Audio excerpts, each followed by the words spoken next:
On today's show, Barb and I are going to do a sheet pan chicken bok choy.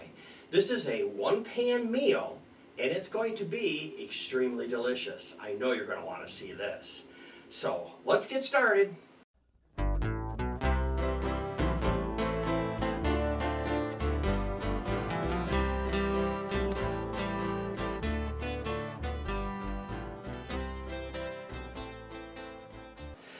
Hi everyone, welcome back to the Diabetic Diet Show.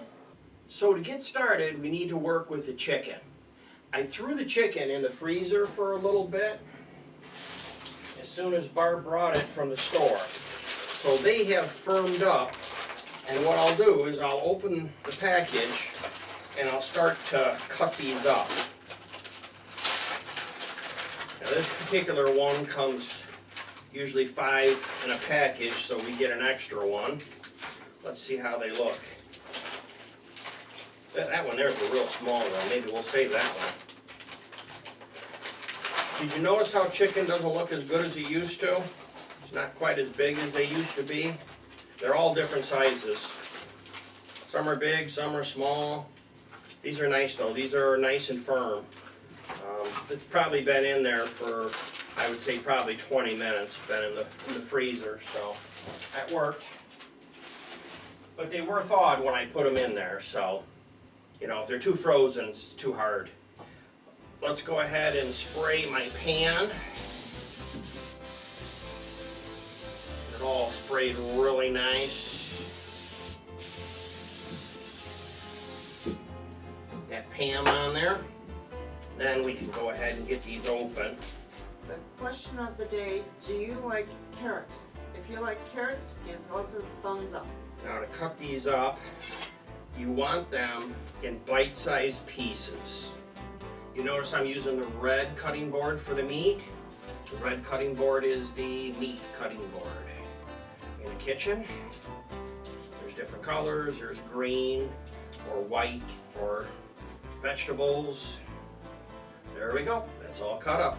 We need to put olive oil on our meat, and I'm just going to give it a generous amount,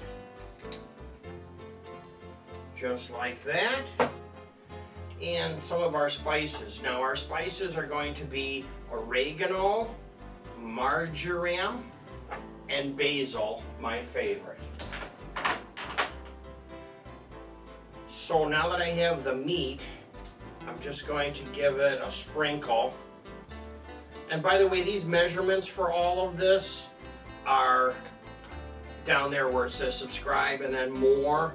You'll see all these measurements, so you don't need to write this stuff down.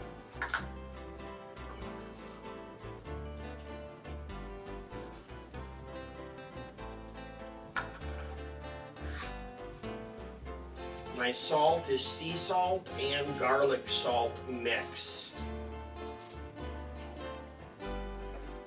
Very good. Now, carrots. I've been buying these nice bags of shredded carrots. It's so much easier. You know, you work all day, you come home, you want to cook a meal, you don't have to peel a carrot.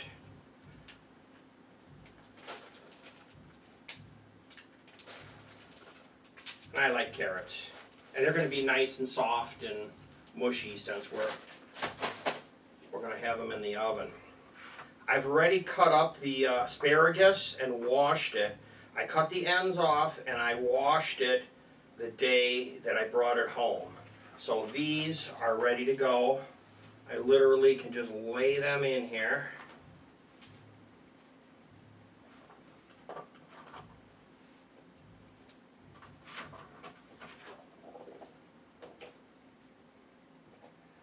Nice and easy.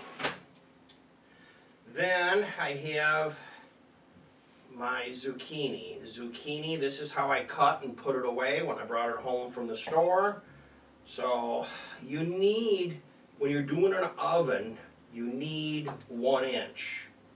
If you were doing a frying pan, you could probably get away with these vegetables with 1/2 inch. Okay, but in the oven you need 1 inch. So let's just sprinkle them in here.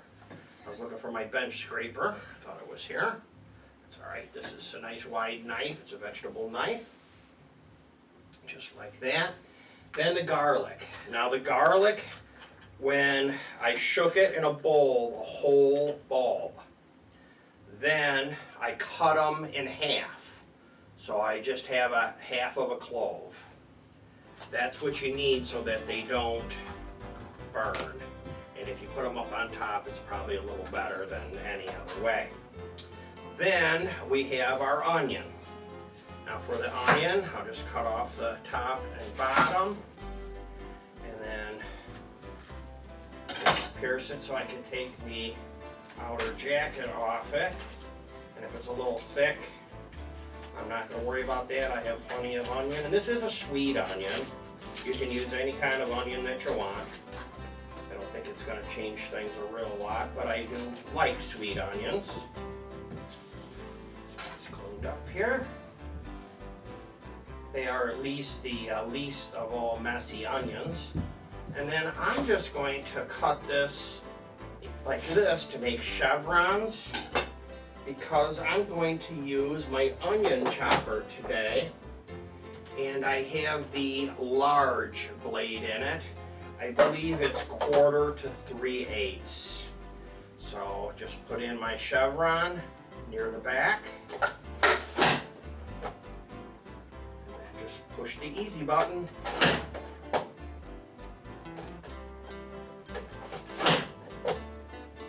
This doesn't even give it time to make your eyes water.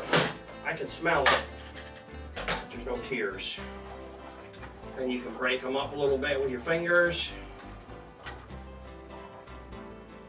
And this only takes about 15 minutes probably in the oven, so it's not going to take real long. Just like that. There you go. Then we're going to put the rest of the seasoning on it, like that. Nice and high so it gets distributed all over the place. Might make a little bit of a mess, but it's easy to clean up, no big deal. Just like that. Some salt.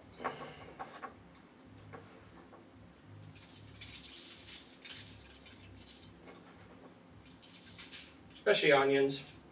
Onions need a lot of salt. And I'll just lay them all out with my hands. As much as I have here, a bigger would be better if it will fit in your oven. This is the one that I always use, so I have the oven preheating, and we'll throw this in next. Throw a little more olive oil on it before you put it in the stove. I don't think you can have enough olive oil. And I have seen times where these kind of meals burn because they don't have enough oil.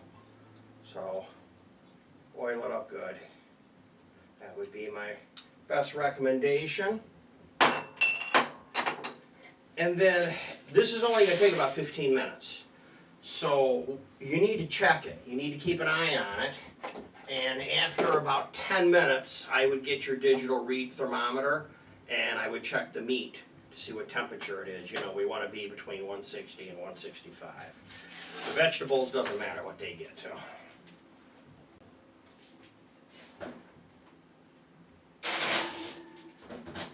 We're down to just a few seconds. I checked the temperature on the chicken. It was over 165. So the chicken is done, and it's extremely juicy because it's cooked with all the vegetables and the oil and everything. So this is going to be delicious. Let's pull it out of the oven.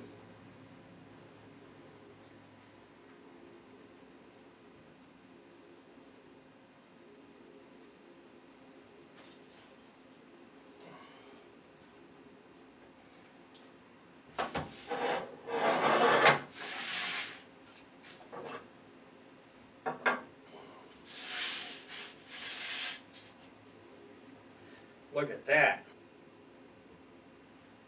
Now we'll just serve some up here.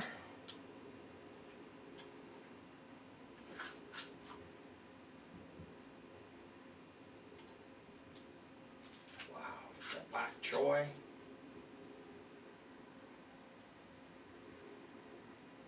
Just like that. Well, there you go.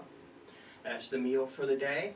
I also have some squash, and I made that in a side dish Saturday video that you can see with a bunch of my other videos right here.